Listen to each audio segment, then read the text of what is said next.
Hola comunidad del último huésped, me llamo Yasmín y cuando recuerdo aquellos días siento un peso extraño en el pecho.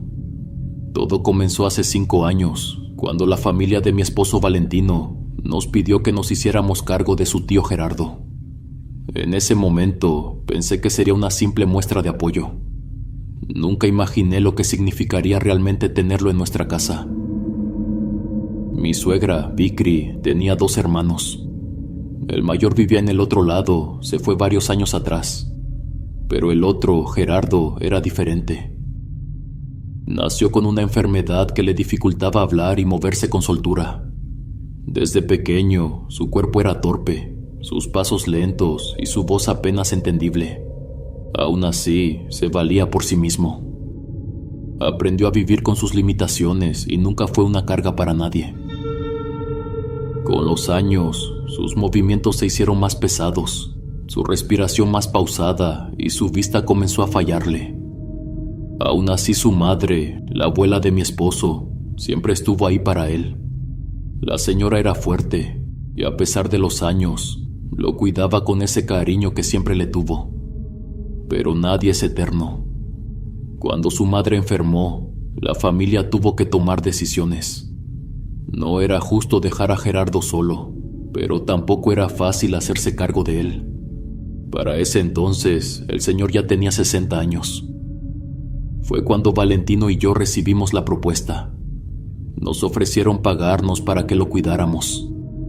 Decían que era lo mejor, que nosotros vivíamos en el pueblo, donde tendría mejor acceso a doctores si llegaba a necesitarlos, que en nuestra casa estaría más cómodo.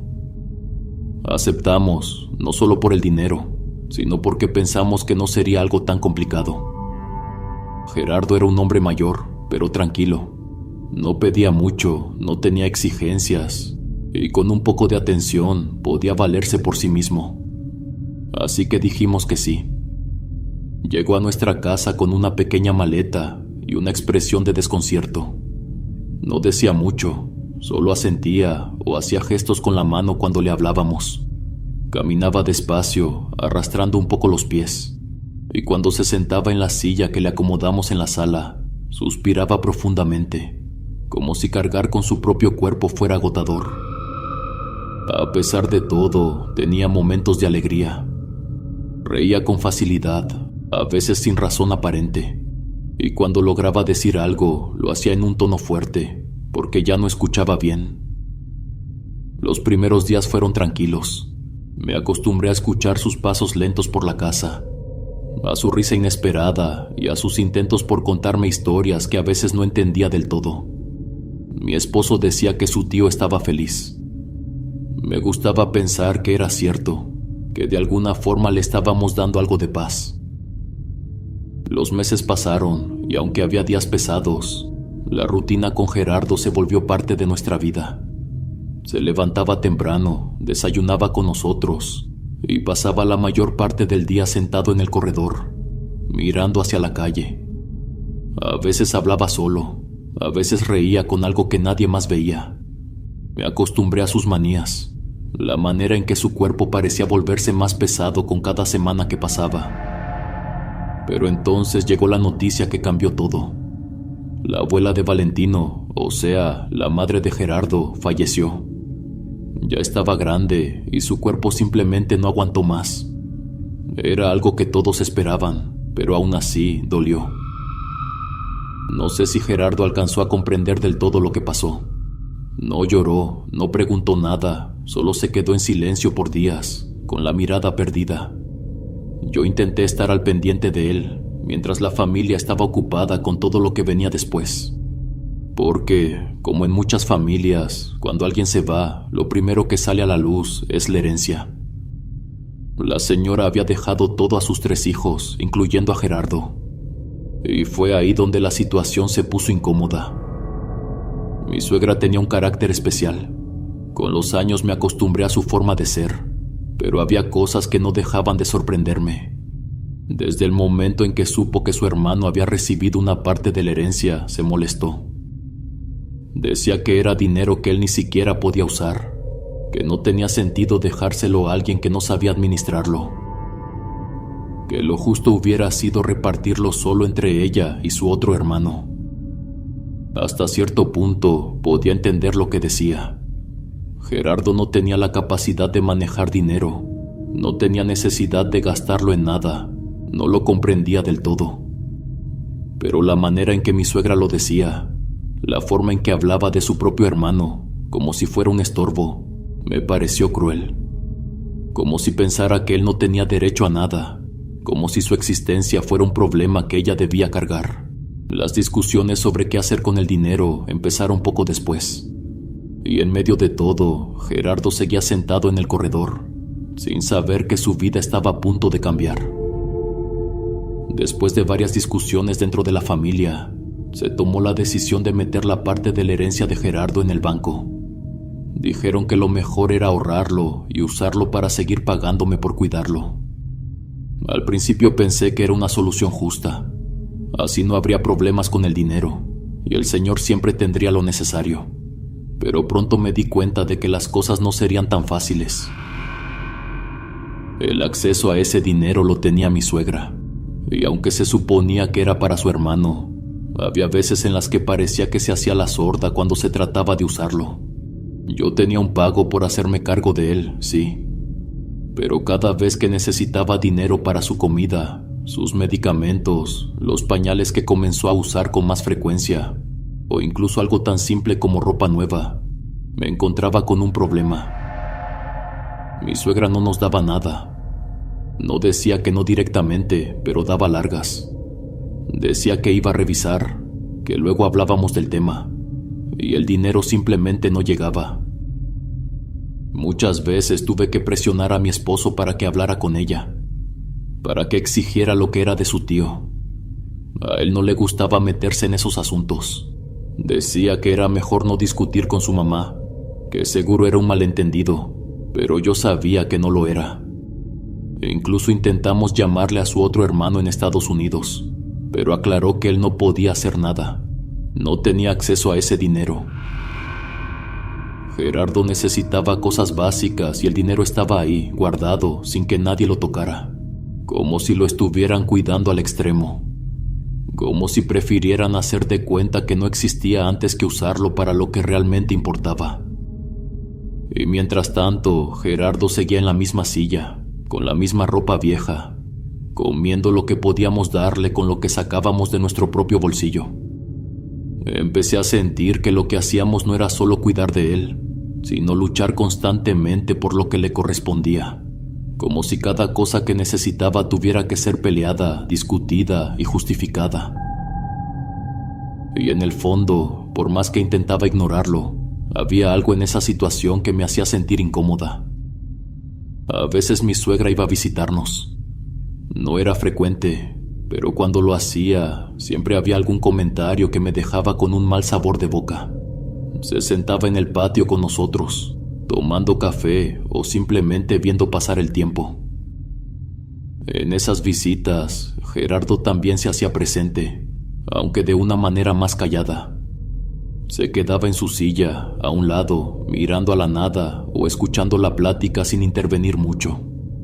Pero de vez en cuando hablaba fuerte, con su voz ronca y torpe, interrumpiendo la conversación sin darse cuenta. Y cada vez que eso pasaba, mi suegra reaccionaba mal. «Ya cállate», le gritaba sin paciencia, sin ni siquiera mirarlo. El hombre se quedaba en silencio, como si no entendiera si le hablaban a él o a alguien más. Pero lo peor no era eso. Lo peor era cuando mi suegra volteaba hacia nosotros, soltando un suspiro de fastidio. Preguntaba con un tono despectivo, ¿cómo le hacen para soportarlo? Yo no respondía, solo bajaba la mirada y fingía que no había escuchado. Mi esposo a veces intentaba cambiar de tema, pero su madre seguía, diciendo cosas que hacían que me hirviera la piel. Por su culpa mi mamá falleció, aseguraba con un tono seco. Imagínense lidiar con un niño de más de 50 años toda la vida. Era insoportable. Lo decía con desprecio, como si su hermano hubiera sido la carga más grande que su madre tuvo que tener, como si su existencia hubiera sido una condena para la familia. Y yo no podía entenderlo. No podía aceptar cómo hablaba de él con tanta frialdad. Después de esas visitas, me quedaba pensativa por días, especialmente cuando tenía que encargarme de Gerardo en sus momentos más vulnerables. Cada vez que lo bañaba, me daba cuenta de lo frágil que era. Su piel era delgada, llena de marcas de los años. Sus piernas apenas le respondían. Y aún así, él intentaba hacer lo posible por ayudarme, por sostenerse, por no ser una molestia. Y me dolía. Cuando le limpiaba las orejas, me detenía a verlo. Había quedado solo. Sus hermanos lo despreciaban. La única persona que realmente se preocupaba por él era su madre, y ya no estaba. Y ahora él dependía de nosotros. A veces, mientras lo limpiaba con cuidado, sentía que se me llenaban los ojos de lágrimas. Lloraba en silencio, sin que él lo notara, sin que nadie más supiera. Me dolía pensar en cómo habría sido su vida, en los años que pasó con una madre que seguramente lo amó, pero que también debió sentirse agotada. En los hermanos que ahora veían en él un estorbo, un gasto innecesario, algo que simplemente no querían en sus vidas. Cuando le limpiaba las orejas, me detenía a verlo. Pero al menos estaba con nosotros. Al menos no estaba solo en la sierra, olvidado en aquella casa vacía. Al menos no lo habían encerrado en algún lugar donde lo dejaran sin que a nadie le importara. Los meses siguientes, las cosas empezaron a sentirse extrañas. No sé exactamente cuándo comenzó, pero recuerdo la primera vez que algo me inquietó de verdad. Era de madrugada, alrededor de las 2. Me desperté de golpe porque los gritos de Gerardo rompieron el silencio de la casa. Mi corazón comenzó a latir rápido. Me levanté de inmediato, pensando que tal vez le dolía algo, que se había caído o que necesitaba ayuda.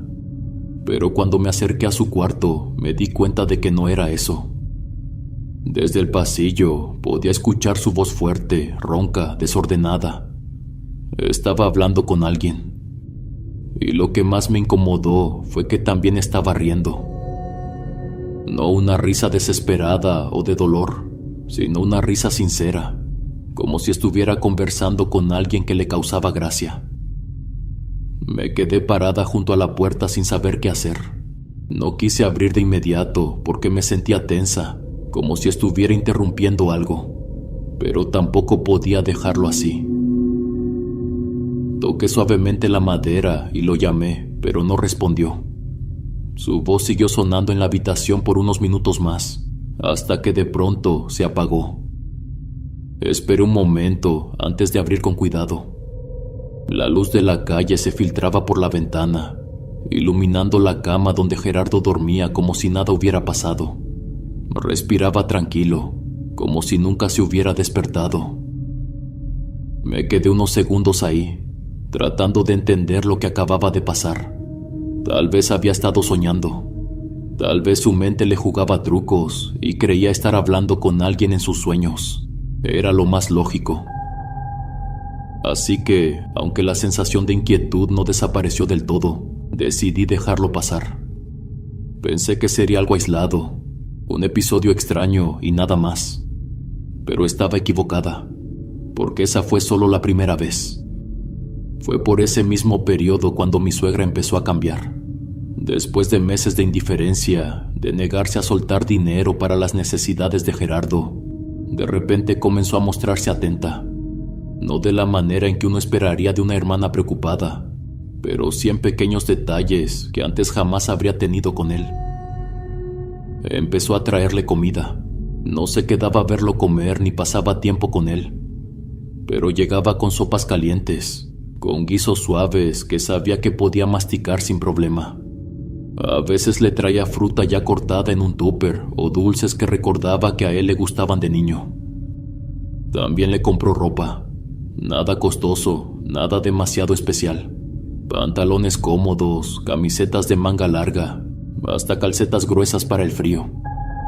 Lo que más me sorprendió fue cuando una tarde llegó con un par de fundas de almohada.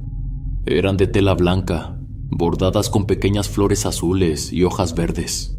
Ella misma las había hecho en su máquina de coser. para que tenga algo bonito en su cama, dijo sin mirarme mucho. Fue un gesto lindo, pensé. Por primera vez en mucho tiempo parecía estar preocupándose por su hermano. Tal vez, después de todo, le quedaba algo de cariño por él. Pero algo dentro de mí no terminaba de encajar. No sé si era por el cambio tan repentino en su actitud, o porque la forma en que hacía las cosas se sentía extraña. No le hablaba con más cariño, ni intentaba pasar tiempo con él. No lo escuchaba, ni intentaba entablar una conversación con su hermano. Solo llegaba, dejaba lo que traía y se iba. No sé cómo explicarlo, pero sentía que no lo hacía por él. Sentía que lo hacía por otra razón. Y aunque quise ignorarlo, aunque intenté pensar que estaba exagerando, la sensación no desapareció. Porque mientras ella empezaba a comportarse de manera diferente, Gerardo también comenzó a cambiar. Y eso fue lo que realmente me preocupó. No fue de inmediato, pero poco a poco empecé a notar cosas extrañas en su comportamiento. Al principio eran cosas pequeñas. Cuando le daba de comer, de repente daba un brinquito, como si algo le hubiera picado. Lo miraba, pero él no se quejaba de dolor. Pasaba lo mismo cuando lo bañaba. Mientras lo enjabonaba, de repente su cuerpo se estremecía y soltaba un pequeño salto, como si hubiera sentido una punzada. Yo revisaba su piel, pensando que tal vez tenía alguna erupción o algo que lo estuviera molestando, pero no encontraba nada. Luego vinieron los gestos. Mientras le ponía la camisa o arreglaba su cabello después del baño, su rostro se desencajaba de repente. Abría mucho los ojos y comenzaba a mover la mano, como espantando algo. Al principio pensé que era una mosca o algún insecto molestándolo, pero nunca veía nada en el aire. El señor gritaba, moviendo la mano más fuerte, como si alguien estuviera acercándose demasiado a él. Le preguntaba qué pasaba, pero nunca me respondía. Solo se quedaba mirando hacia algún punto del cuarto, hasta que su expresión volvía a la normalidad. A veces le comentaba a mi marido que su tío estaba actuando raro. Se lo decía mientras cenábamos o cuando nos íbamos a la cama. Él me escuchaba, pero no le daba mucha importancia. Decía que tal vez eran cosas de la edad, que podía estar confundido o tener algún problema con los nervios. Yo quería creer que era eso, pero algo me decía que había algo más. Y entonces una noche pasó algo que hizo que Valentino también comenzara a notar el cambio. Eran casi las 3 de la mañana cuando se levantó a orinar. Yo ni me di cuenta, seguía dormida. De repente escuché que cerró la puerta del baño con un golpe más fuerte de lo normal. Me desperté y lo vi parado en la puerta de la recámara, encendiendo la luz con la mano temblorosa. ¿Qué pasó?, pregunté todavía medio dormida. No me respondió de inmediato. Solo miró hacia la puerta del pasillo y respiró hondo. Gerardo está parado allá afuera, dijo con el rostro pálido. Me levanté de la cama y caminé hasta donde él estaba. Miré hacia el pasillo y ahí lo vi. El hombre estaba en una esquina, de pie, con la cabeza ligeramente inclinada y los ojos abiertos de par en par. Su cuerpo parecía rígido, como si llevara un rato así, sin moverse. «Tío», le habló Valentino con cautela. No respondió. Nos acercamos con cuidado y mi esposo lo tocó del hombro. Nos intentó enfocar con los ojos desorbitados y luego, sin decir nada, dejó que lo lleváramos de vuelta a la cama.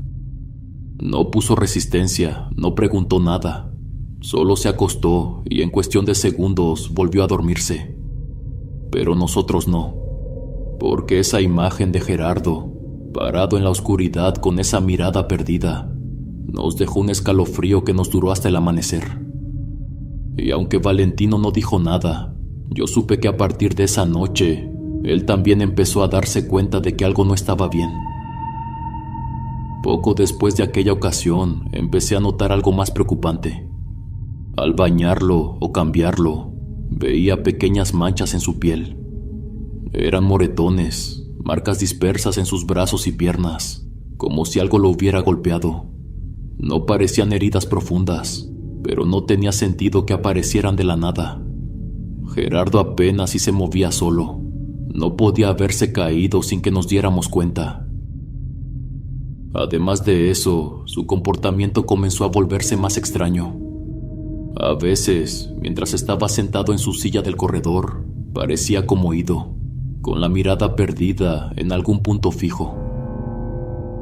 Podía quedarse así por varios minutos, sin reaccionar a nada, como si su mente estuviera en otro lugar. Pero lo que más me inquietó fue cuando noté que, en esos momentos, la baba le escurría por la comisura de los labios. Al principio pensé que era algo normal, que era parte de su edad o de su enfermedad. Pero un día, al limpiarle la boca con un trapo, me di cuenta de que aquel líquido no era del todo transparente. Tenía un color grisáceo, una textura más espesa de lo normal. Eso fue lo que me hizo decidir que debíamos llevarlo al médico. Se lo mencioné a Valentino, pero él solo me dijo que seguro era algo pasajero. Así que fui con su madre. Durante días insistí. Le dije que Gerardo necesitaba revisión, que no era normal lo que le estaba pasando. Ella, como siempre, parecía no darle importancia. Cada vez que sacaba el tema, lo evadía con frases como «ya luego vemos», «seguro no es nada», «los viejos se ponen raros con la edad». Pero yo no estaba dispuesta a dejarlo pasar.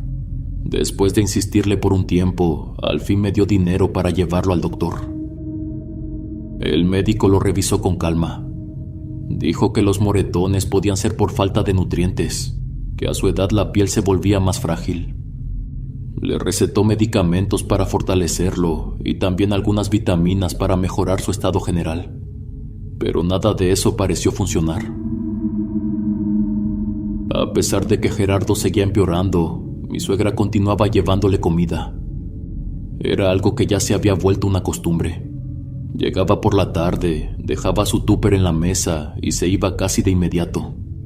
No se quedaba, solo cumplía con aquel gesto extraño. Con el paso de los días, comenzó a incomodarme más de lo que podía admitir. Recuerdo claramente una de esas ocasiones. Yo ya le había preparado sopa a Gerardo, así que cuando mi suegra dejó su comida en la mesa, decidí no dársela de inmediato. Era una especie de puré, de color pálido, con una textura espesa y suave. Lo tapé con un plato y lo dejé ahí, pensando en guardarlo para más tarde. Esa tarde sentí un poco de hambre. Me acordé del puré y sin pensarlo mucho, me serví un poco en un plato. Lo acompañé con unas albóndigas que había hecho para la comida y me lo comí sin darle más vueltas al asunto. Todo parecía normal hasta que llegó la madrugada. Desperté sintiendo una presión horrible en el estómago. Algo dentro de mí ardía, se retorcía como si algo estuviera mal. Apenas tuve tiempo de levantarme de la cama y correr al baño antes de que el vómito me ganara. Mi cuerpo temblaba sin control.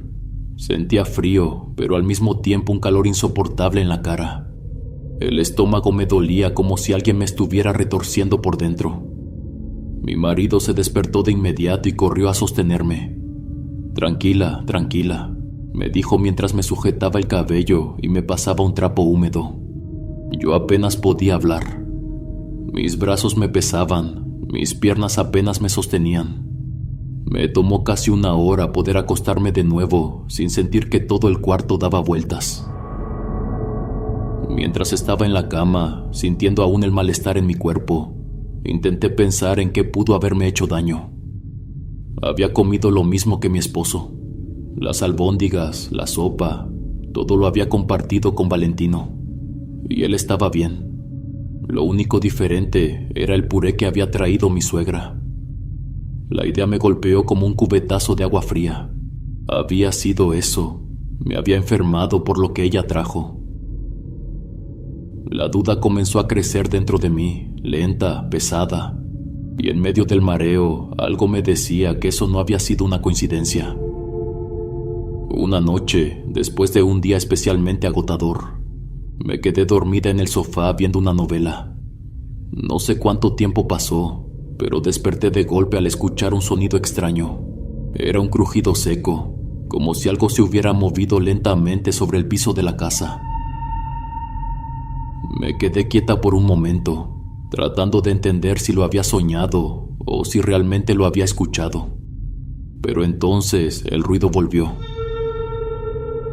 Esta vez fue más claro, como si alguien hubiera arrastrado una silla. Me incorporé con el cuerpo aún adormilado y miré alrededor. La televisión seguía encendida con el volumen bajo. La casa estaba en silencio. Pero el sonido había venido de la cocina, eso estaba segura. Me puse de pie y caminé hacia allá. Antes de llegar, el ruido se escuchó una vez más. Un deslizamiento corto, seco. Por un momento pensé que era Valentino. Tal vez se había levantado por agua o estaba buscando algo. Pero cuando crucé la puerta de la cocina, me encontré con el espacio completamente vacío. No había nadie. El lugar estaba en penumbra, apenas iluminado por la luz tenue de la calle que se filtraba por la ventana. Todo estaba en orden. Las sillas en su sitio, la mesa intacta, los platos aún apilados donde los había dejado. Sentí un escalofrío recorrerme la espalda. Me quedé de pie en la entrada. Tal vez fue una corriente de aire, pero cada vez me sentía más inquieta en mi propia casa. Gerardo estaba cada vez más flaco. Notaba cómo sus costillas se marcaban más, cómo la piel le colgaba en los brazos. Ya no hablaba tanto, ya no reía como antes. Su mirada, antes curiosa y animada a pesar de sus limitaciones, se había vuelto opaca, vacía. Me preocupaba verlo así. Algo dentro de mí me decía que esto no era solo cosa de la edad ni de su enfermedad. Era otra cosa, algo que lo estaba consumiendo poco a poco. Había dejado de darle la comida que mi suegra traía. Desde aquella vez que me enfermé, no volví a confiar en lo que ella dejaba sobre la mesa. Algo en mi instinto me decía que no era seguro. Y no era solo una sensación. Más de una vez, después de horas de haber dejado su comida servida, noté algo extraño en ella. Una especie de capa gris se formaba sobre la superficie. No era simple comida echada a perder. No olía agrio como cuando algo se descompone de manera natural. Era diferente. Era como si la comida se descomponía mucho más rápido de lo normal. Como si algo en ella la corrompiera en cuestión de horas. La primera vez que lo noté, pensé que tal vez había sido un descuido, que había dejado la comida demasiado tiempo afuera. Pero cuando lo vi suceder de nuevo, en más de una ocasión, supe que no era casualidad. Algo estaba mal, algo estaba haciendo mi suegra con esa comida. Y lo peor de todo es que por días, Gerardo había estado consumiendo de esos platos. La idea me revolvió el estómago. No podía dejar de pensar en lo que estaba pasando con Gerardo. Cada vez lo veía más flaco, más apagado. Y entonces un día, mientras arreglaba su cama, decidí revisar la funda de almohada que mi suegra le había hecho. A simple vista, todo parecía normal. La tela era gruesa, con el bordado de flores aún intacto. La toqué con las manos, la apreté un poco buscando algo extraño, pero nada se sentía raro. Pero cuando le di la vuelta, cuando metí la mano y saqué la funda por el revés, sentí como el aire se me atascaba en la garganta.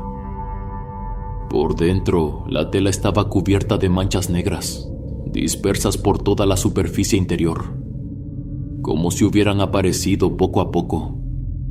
Me quedé mirando aquello con una sensación de incomodidad en el pecho. Eso no aparecía así de la nada, no en un lugar seco. Fue entonces cuando decidí que no podía quedarme callada por más tiempo. Esa noche, cuando Valentino y yo nos acostamos, esperé a que la casa estuviera en silencio antes de hablar. Le conté todo. No mencioné a su madre. No la acusé de nada porque no sabía cómo iba a reaccionar. Pero le dije que algo extraño estaba pasando con su tío, que no era normal. Mi marido no dijo nada de inmediato. Solo se quedó en silencio. Pero no podía negarlo. Él también había visto al hombre comportarse raro. Él también lo había encontrado parado en la oscuridad, con los ojos desorbitados. Él también había notado lo flaco que estaba, lo apagado que se veía. No sé qué está pasando, fue lo único que dijo después de un largo rato. Algo dentro de mí me decía que todo estaba conectado, que nada en las últimas semanas era coincidencia. Y mientras más lo pensaba, más miedo sentía. Fue entonces cuando decidí revisar la ropa que mi suegra traía para su hermano. Era algo que nunca había hecho antes. Siempre la recibía, la doblaba y la metía en los cajones sin prestarle demasiada atención. La lavaba en la lavadora sin revisarla a fondo. Pero ahora, con todo lo que estaba pasando, tenía un impulso de examinar cada prenda con más cuidado. Y fue así como me di cuenta de algo extraño. Todas las prendas que mi suegra había traído tenían un pequeño cuadro de tela cosido en alguna parte. No era algo llamativo, era discreto, casi imperceptible, colocado en el interior de las camisas, en la parte baja de los pantalones, e incluso en la ropa interior. Medían aproximadamente 3 centímetros y estaban ligeramente abultados, como si tuvieran algo dentro. Mi corazón comenzó a latir con fuerza. Tomé unas tijeras y con manos temblorosas corté uno de aquellos cuadros. Dentro había un polvo oscuro, apenas una pequeña cantidad, pero lo suficiente para que mi estómago se encogiera. No era tierra, no era suciedad, era otra cosa. Rompí otra prenda y otra, todas tenían lo mismo. Me quedé sentada en el suelo, con las manos cubiertas de aquellos diminutos residuos negros, sintiendo cómo la tristeza me llenaba el pecho. ¿Por qué? ¿Por qué le hacían esto a Gerardo? Un hombre que nunca había lastimado a nadie, un hombre que solo quería vivir en paz. ¿Por qué su propia familia lo estaba destruyendo poco a poco? Por días no pude pensar en otra cosa. Me atormentaba intentando encontrar otra explicación, buscando una razón que no fuera la que me daba vueltas en la cabeza. Pero siempre terminaba en la misma conclusión. Era la herencia. Tenía que serlo. Gerardo tenía dinero. Dinero que su madre había dejado para él, pero que mi suegra controlaba. Y ahora lo veía claro. Si él dejaba de existir, ese dinero quedaría completamente libre. El nudo en mi garganta se hizo insoportable. Seguí llorando con su ropa en mis manos. Una tarde Valentino y yo decidimos ir al rancho de su madre. Habíamos hablado antes de que debíamos insistir en llevar a Gerardo a un médico en la ciudad. Ya no se trataba solo de los síntomas extraños, de su delgadez o su falta de energía. También queríamos aprovechar para que le revisaran los ojos. Tal vez su problema de visión tenía solución. Tal vez con el tratamiento adecuado podría mejorar un poco su calidad de vida. Pero para eso necesitábamos dinero. El camino al rancho fue silencioso. Yo iba pensando en cómo decir las cosas sin que mi enojo se notara. Sabía que si llegaba acusándola de algo o confrontándola no conseguiría nada. Cuando llegamos nos recibió como siempre, sin mucho entusiasmo, pero tampoco con frialdad. Nos ofreció asiento en el corredor, donde tenía una mesa de madera vieja con un mantel que alguna vez fue blanco. No perdimos tiempo. Gerardo está muy mal, comenzó Valentino con voz seria. Creemos que necesita ver a un especialista en la ciudad. No solo por lo débil que está, también queremos revisar si su problema en los ojos tiene solución. Su madre nos miró con el ceño fruncido y soltó un suspiro pesado. ¿Y de dónde quieren sacar dinero para eso?, preguntó como si habláramos de un gasto innecesario. Del dinero de Gerardo, respondí sin rodeos.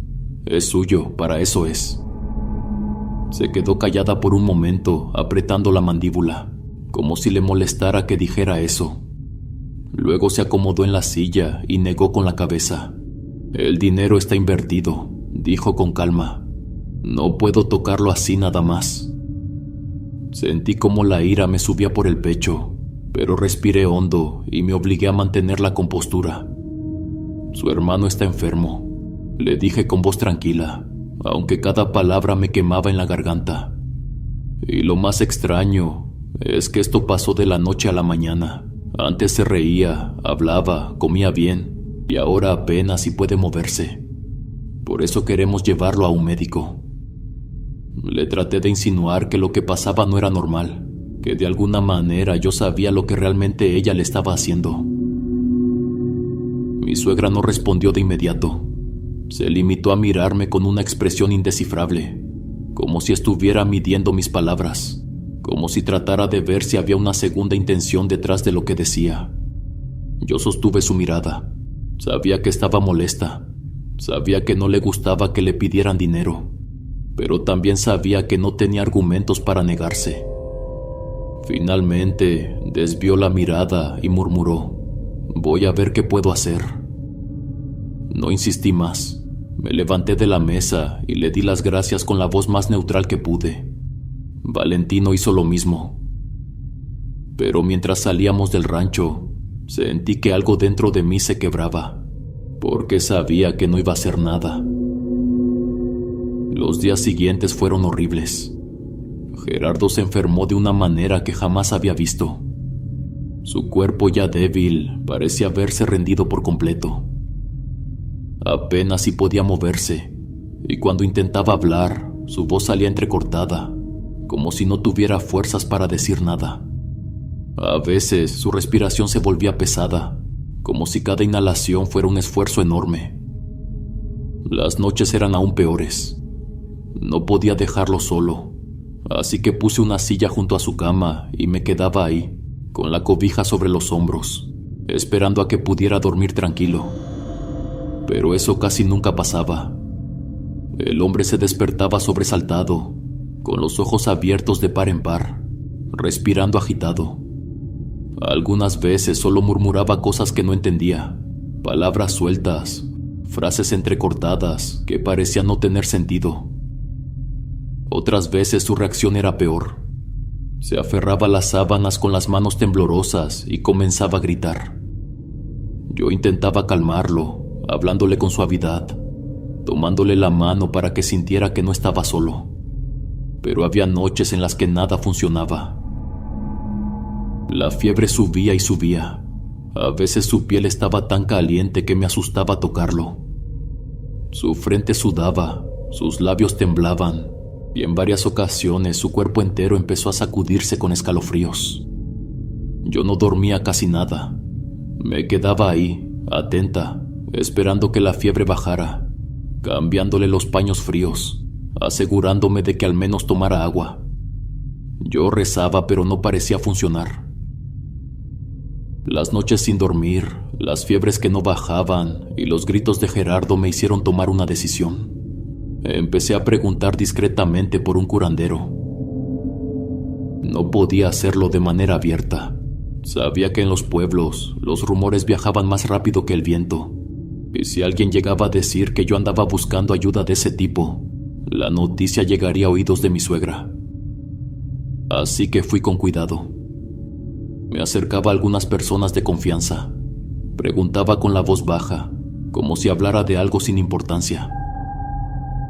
Pero la mayoría de la gente asumía que estaba hablando de problemas personales, situaciones con mi marido. Cada vez que eso pasaba, me limitaba a negar con la cabeza. No podía explicarles la verdad. No podía mencionar a Gerardo ni su enfermedad. Eso solo generaría chismes. Y lo último que quería era que mi suegra se enterara. Pero afortunadamente, después de varios intentos, una amiga me ayudó. «Yo conozco a alguien», me dijo una tarde. «Es muy bueno, pero no vive cerca. Está a unas 2 horas del pueblo». No me importó la distancia. Conseguí su contacto y lo llamé esa noche. El curandero no me hizo muchas preguntas, pero en su voz noté que ya había escuchado casos como este antes. «Necesito ver a la persona en persona», me respondió con firmeza. «No puedo ayudarte si no lo veo con mis propios ojos». Llevaría a Gerardo con él. No sabía cómo lo haría. No sabía qué excusa daría para sacarlo de la casa sin que mi suegra lo supiera. Pero tenía que hablar con mi marido, porque yo ni siquiera sabía manejar un auto. Esa misma noche el terror se hizo real. Me había quedado dormida en la silla junto a la cama de Gerardo. El cansancio me había vencido, pero aún en el sueño, mi cuerpo seguía en alerta. Sentía el peso de las noches sin descanso, de la angustia constante, de la sensación de que algo estaba muy mal en esa casa. No sé qué fue lo que me despertó. Tal vez un sonido, tal vez un cambio en la temperatura. Abrí los ojos y por un momento no entendí lo que estaba viendo. Gerardo seguía acostado en la cama, pero no estaba solo. Una sombra oscura lo abrazaba por la espalda. No tenía forma definida, pero era alta, alargada, como si una figura hecha de humo negro estuviera inclinada sobre él, envolviéndolo con su cuerpo amorfo. Su cabeza, o lo que parecía ser su cabeza, estaba pegada a la de Gerardo, como si le susurrara algo al oído. Mi garganta se cerró. El miedo me paralizó por unos segundos que se sintieron eternos. Me puse de pie de golpe y grité. La silla en la que estaba sentada cayó al suelo con un golpe seco, y sin pensarlo salí corriendo de la habitación. Mi corazón latía con tanta fuerza que sentí que me iba a desmayar. Escuché pasos apresurados y poco después mi marido apareció frente a mí. Él no esperó más. Corrió hacia el cuarto y yo lo seguí, aunque mis piernas apenas me respondían. Cuando entramos a la habitación, la sombra ya no estaba. Solo estaba Gerardo, acostado en la cama, inmóvil, respirando con dificultad. Pero el aire aún se sentía pesado. Todo estaba muy mal. Esa noche no pude seguir callando. Todo lo que había visto, lo que había sentido, lo que había descubierto, me estaba ahogando. No podía seguir guardándomelo como si nada estuviera pasando. Valentino tenía que saberlo. Le conté todo.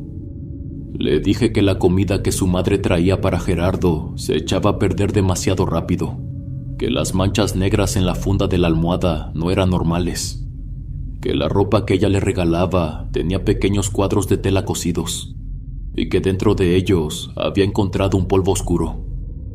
No podía decir con certeza qué estaba pasando, pero sabía que esto no era natural. Algo lo estaba consumiendo. Mi esposo se quedó en silencio. Su mirada estaba clavada en el suelo.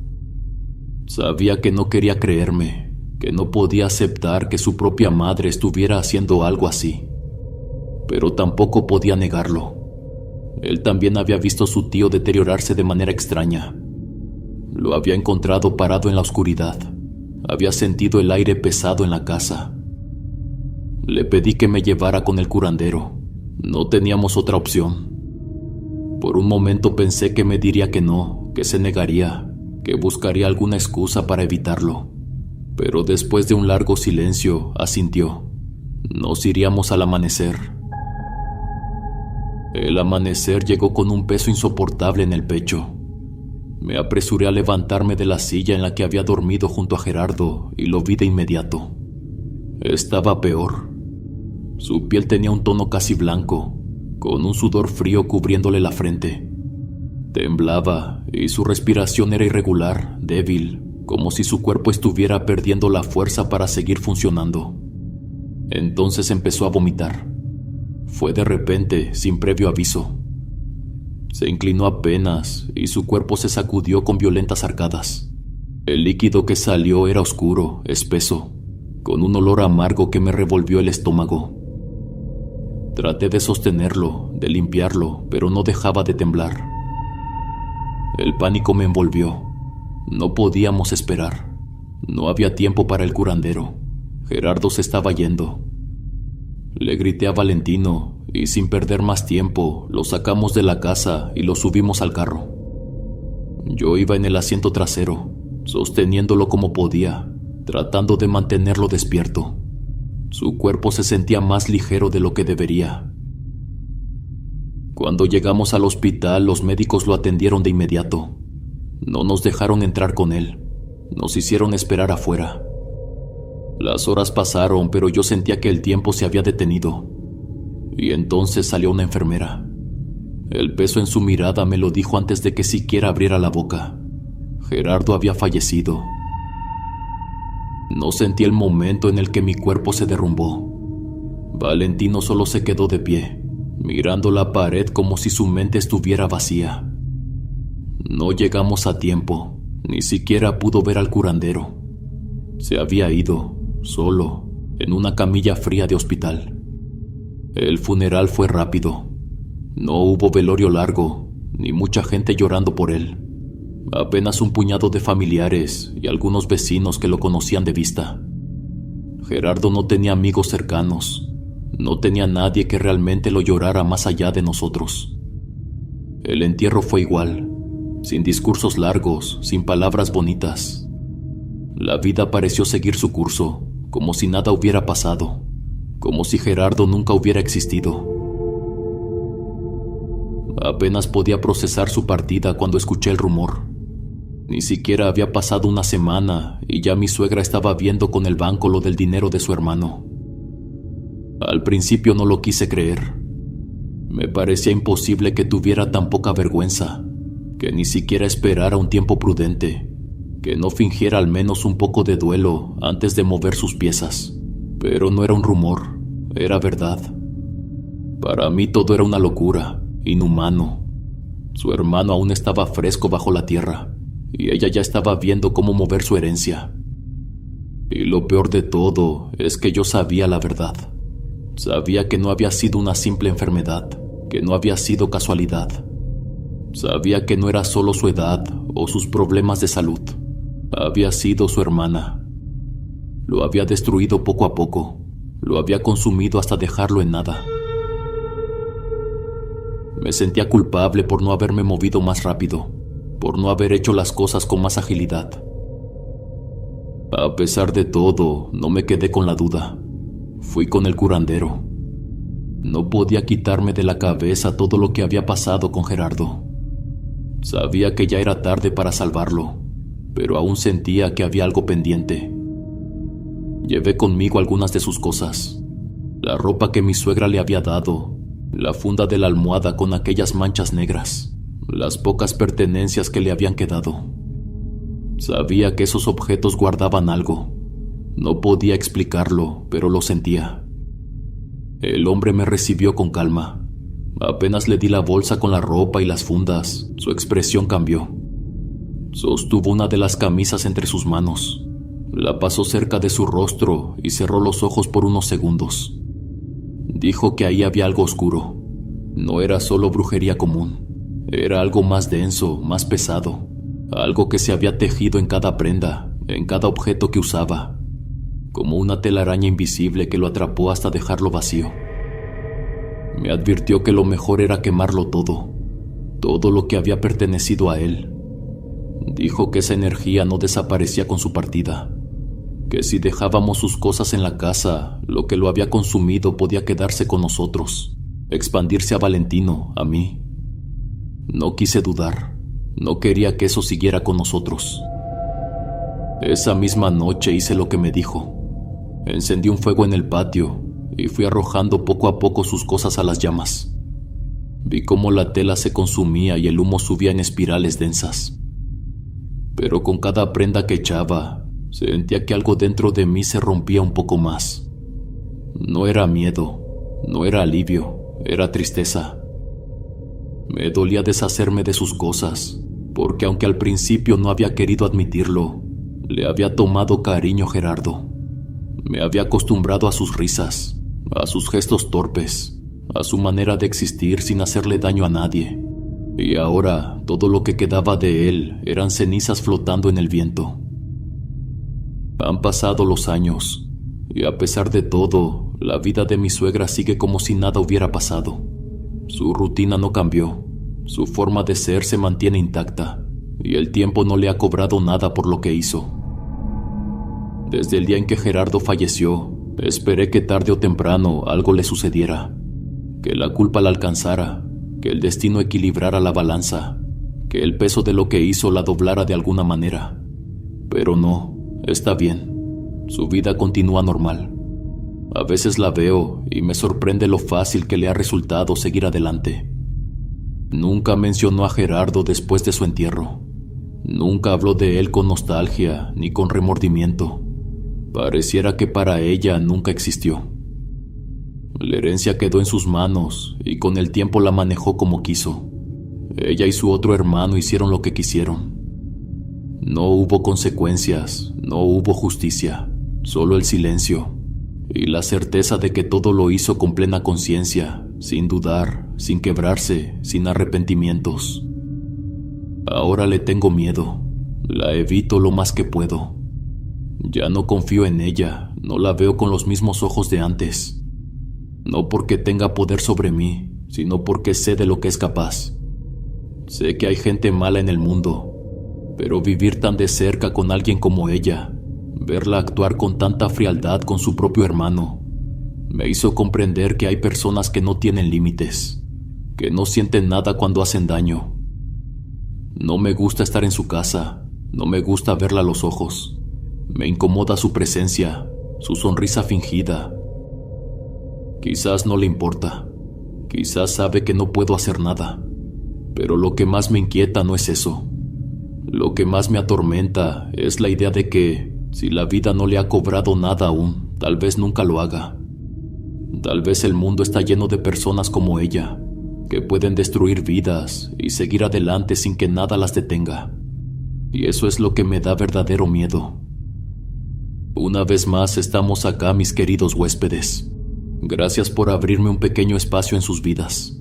Me hace mucha ilusión estar a su lado narrando estas historias. Habrá muchas sorpresas en el canal, así que no olviden suscribirse para estar al pendiente. No tengo otro canal de relatos de terror, así que si escuchan mi voz y mis historias en otro lado, no soy yo. Es un oportunista que se está robando mi contenido. Por favor, no consuman esos videos. Que la vida me los bendiga, mis queridos huéspedes. Son la mejor comunidad que uno puede tener. Aquí siempre serán bienvenidos. Nos vemos hasta la próxima. El último huésped.